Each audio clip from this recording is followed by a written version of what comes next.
Hi, I'm your host Vasco Duarte. Welcome to the Scrum Master Toolbox podcast, where we share tips and tricks from Scrum Masters around the world. Every day, we bring you inspiring answers to important questions that all Scrum Masters face day after day. On Fridays, we talk about the product owner role in Scrum. We talk about patterns and anti-patterns that relate to ours and the team's collaboration with the product owner. And we've also put together a course to help you navigate that relationship. There's 18 modules, nearly 8 hours of tools, techniques, videos, handouts, presentations you can use to help you and your team work better with your product owner. The course is available at bit.ly/coach-your-PO. All lowercase, all one word. That's bit.ly/coach-your-PO. And now, on to the show, the Product Owner Show. Hello everybody, welcome to our TGIF episode, the Friday episode, and of course we talk about product owners with Carsten Lützen. Hi Carsten, welcome back. Thank you, and hello. Hello indeed, and virtually is Friday, so we're about to go out and get some sun because it's getting sunny out there. Maybe have a beer or an ice cream, whatever you prefer. But before we do all of that, let's talk about product owners. I mean, we all know it is a critical role. The latest Scrum Guide, finally, I would say, says that the product owner is part of the team. It was quite obvious for a few years already, I should say. And therefore, we do need to talk about the product owner role and in depth. So we want to talk about a bad product owner so that we can explore anti-patterns, and then a good product owner so that we can explore great characteristics of a product owner.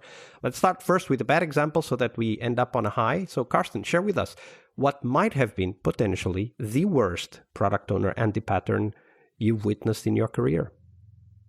I think I will mention one anti-pattern and then come up with a couple of examples. So I think it's Roman Pichler in his book that mentions the Bungie product owner.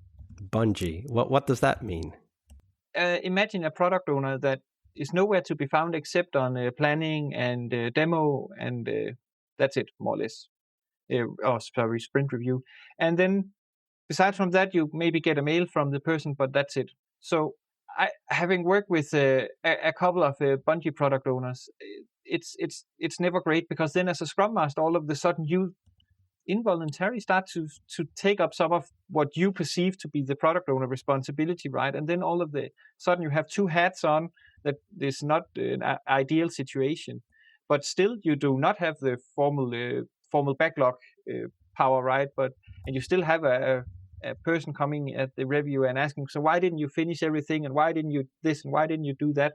Just like, because maybe we also need some input from you from time to time, and we try to actually ask you to approve this a week ago, but you said you didn't have time and just wanted to see it at review and stuff like that.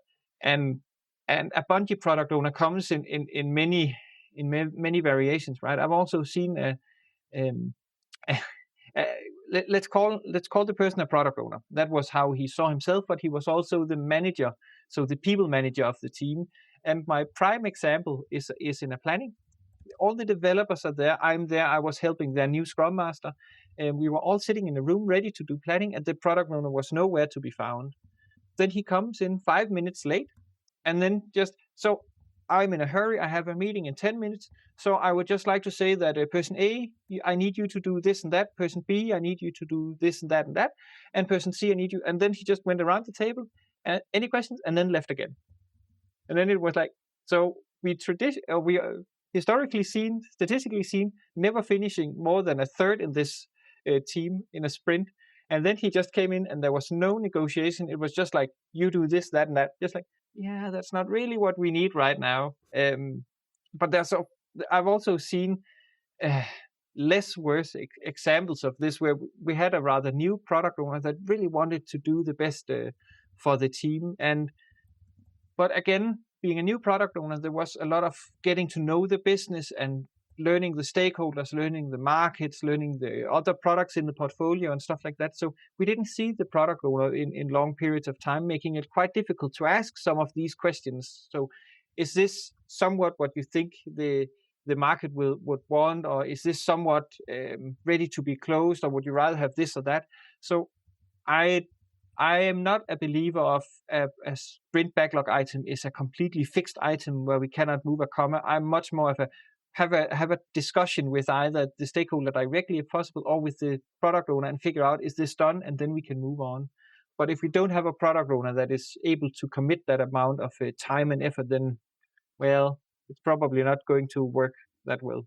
Yeah, absolutely. As Scrum Masters, what do you think we can do in order to try to alleviate the problems or even overcome the problems that come from having a Bungie product owner? First off, talk directly to the product owner and try to explain, how is this impacting the team, in what ways. And again, I can easily just say, I need you to do this and that, but nothing good will come out of that. So it's much more about building experiences. So trying, if the developers, if we can see in the board that we have a lot of things ready for review by the product owner so it can be accepted, then try to really book a couple of hours with the product owner and go through that in the middle of the sprint, and build the experience both in the developers but also the product owners, in the product owner, that we actually closed some stuff now, some stuff that we know at the sprint review is done. We can even push it into the real world now, and then start to build these experiences that it actually adds value, spending more time with the team. If that doesn't work, then also try to talk with the developers. There is this exercise called Build Your Own Scrum Master, which is super awesome to figure out what do they need from a Scrum Master. I can also recommend you to do it for the product owner. Because then we all of a sudden start to have some discussions around, what do we need from a product owner and what don't we need. I know that we are not supposed to mix and match, but I believe we need to be pragmatic nonetheless. Absolutely. And whatever a team needs to be discussed, even if we decide that that's not a product owner role, that's somebody else's role. It's still important to discuss it, bring it out in the open. There's a great example. If you could send me the link to the Build Your Scrum Master exercise, I'll definitely put the link on the show notes so that people can easily find it. But now we turn our attention to the opposite, what might be the mirror image of what we just discussed, which is a good product owner. So talk us through that. What do you think was potentially the best example of a product owner that you've witnessed in your career? I have two product owners coming into mind, but I will just start with one.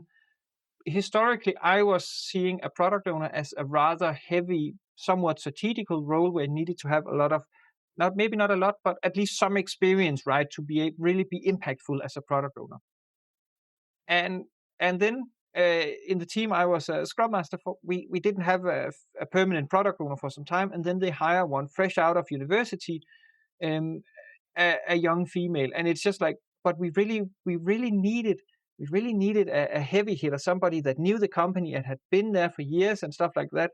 And to be honest, she is one of the best product owners I have ever worked with. She was able to come in, help the team figure out where do we fit in the bigger organizational puzzle. What do we need to focus on? She helped because we had some problems with a lot of stakeholders having different priorities, and that became really visible when you didn't have a product owner for some time, right? She was able to actually get them in line and get them to go through her, and she was able to push back. And she, as a team, as developer, as Scrum Master, you knew she would always have your back, and she would only do what she thought was best for the team and the product. And it's still so. If I talk to product owners, I still point people to her because she's just such an awesome example of a product owner that really turned a lot around for that team. And she was also able to say the inconvenient truth from time to time. So she didn't just beat around the bush. She was actually, so Carsten, I need you to be more present in the team. Okay, because that was when I had maybe drifted a bit too far, and she was one of the persons that said, Carsten, you need to spend more time with the team again, and also challenging the team on their speed. For instance, they were really happy at polishing stuff maybe too much compared to what was needed, which then hurt the speed. But also going back to business and challenging them, and in doing it in a super respectful way, So that is one of the best product owners I've worked with. Yeah, that's quite a lot of characteristics for a great product owner, but definitely a very insightful discussion. As you said, sometimes we think that to have a great product owner, you need to have like a deep insight into the company and the product and the business, but that's not always the case. No. And in fact, it highlights how important it is to have also a facilitator hat as a product owner, right? Like aligning the stakeholders as an example that you said. And that's something, for example, that I think we as Scrum Masters can help greatly, right? If we see that a product owner we work with is not so strong on the facilitation, we can provide help and tools, of course, and support for them to either use our help or through practice, learn how to do that facilitation themselves. So I think that's a great list of things to go through mentally, and also to figure out, how can we bring value as a Scrum Master? Because that's one of the things that I think is very important for us as Scrum Masters, is that we can help product owners so that they can help the team. Yeah, that's also why I don't always like the notion of the product owner pushing the team and the Scrum Master protecting the team, because I don't see it that black and white. Yeah, and also if we take it further to what the Scrum Guide has recently started to include, that the PO is part of the team, it does not make any sense anymore to talk about the PO pushing the team. No. Great stuff. It's been a pleasure to have you here this week, Carsten. Unfortunately, we're getting close to the end, but before we do share with us, where can we find out more about you and the work that you're doing? You can find me on LinkedIn. I try to post something each Thursday, a small video clip, and that is always easy to see where I'm spending my time, because my videos reflect that, if it's in coaching, facilitation, or whatever. I also have my own little website, Agile Ideas. There you can also find some talks I've done and stuff like that. Absolutely. And we'll put the link to all of those on the show notes so that people can easily find you and connect with you and ask questions. That was a great week with you, Carsten. Thank you very much for your generosity with your time and your knowledge. Thanks a lot for inviting me. It has been super fun, and also a bit thought-provoking from time to time, right? One more week of the Scrum Master Toolbox podcast is over, but there's a lot more we have to share. We have developed our own membership site where you find a community of active and engaged Scrum Masters. In this site, you get access to exclusive content and get to interact with us, your podcast hosts, as well as the best Scrum Masters in the world. Join us at scrummastertoolbox.com/podcast and keep this podcast free of advertising. See you next week for one more week full of Scrum Master tips and tricks. We really hope you liked our show. And if you did, why not rate this podcast on Stitcher or iTunes? Share this podcast and let other Scrum Masters know about this valuable resource for their work. Remember that sharing is caring.